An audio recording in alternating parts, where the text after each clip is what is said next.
बहुत समय पहले की बात है। माहिष्मती राज्य जो कभी समृद्धि और शौर्य का प्रतीक था, आज अंधकार में डूब चुका था।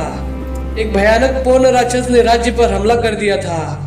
उसने जादू के माध्यम से बच्चों और बूढ़ों के मन को भ्रष्ट कर दिया था।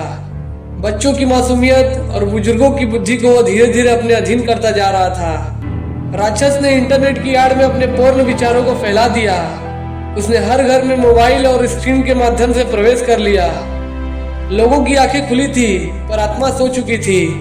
राजा तक विवश था क्योंकि उसके अपने पुत्र भी पूर्ण राक्षस के गुलाम बन चुके थे। सेनाएं व्यर्थ थी क्योंकि ये युद्ध तलवारों का नहीं, चेतना का था। राज्य पर अंधकार पूरी तरह छा चुका था। परंतु जब अंधकार अपनी चरम सीमा पर पहुंचता है तभी प्रकाश जन्म लेता है। एक रात अंधेरे आकाश को चीरती हुई बिजली कड़की, धरती कांपी और माहिष्मती के प्राचीन सिंह द्वार पर उतरा एक योद्धा बाहुबली, जिसकी आंखों में तेज और हृदय में करुणा थी। बाहुबली के आगमन से ही हवाओं में गर्जना होने लगी। बाहुबली को सब कुछ समझ में आ चुका था।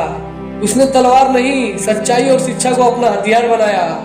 वो माहिष्मती के हर गांव में गया, बच्चों को समझाया, तुम्हारी ताकत सिर्फ शरीर में नहीं, तुम्हारी सोच में है। जो तुम्हें अंधकार दिखा रहा है वो तुम्हें गुलाम बना रहा है।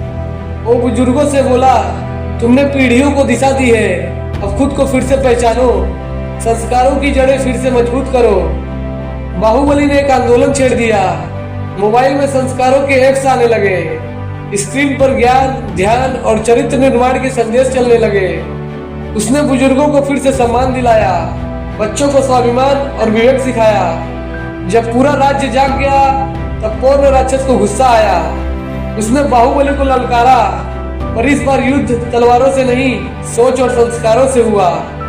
गांव का हर एक इंसान बाहुबली की सोच का सैनिक बन चुका था। और अंततः जब हर आंख ने सच्चाई को स्वीकार किया तो पूर्ण राक्षस चीखता हुआ नष्ट हो गया, क्योंकि अब उसकी बात सुनने वाला कोई नहीं था। माहिष्मती फिर से जगमगाने लगा, बच्चे फिर से सपने देखने लगे और बुजुर्ग फिर से ज्ञान के दीप जलाने लगे। बाहुबली लौट गया, पर एक वचन देकर, युद्ध अभी खत्म नहीं हुआ है, लेकिन जब तक सोच स्वतंत्र है माहिष्मती कभी पराजित नहीं होगी। और जहां अंधकार फैलेगा वहां मैं फिर लौटूंगा।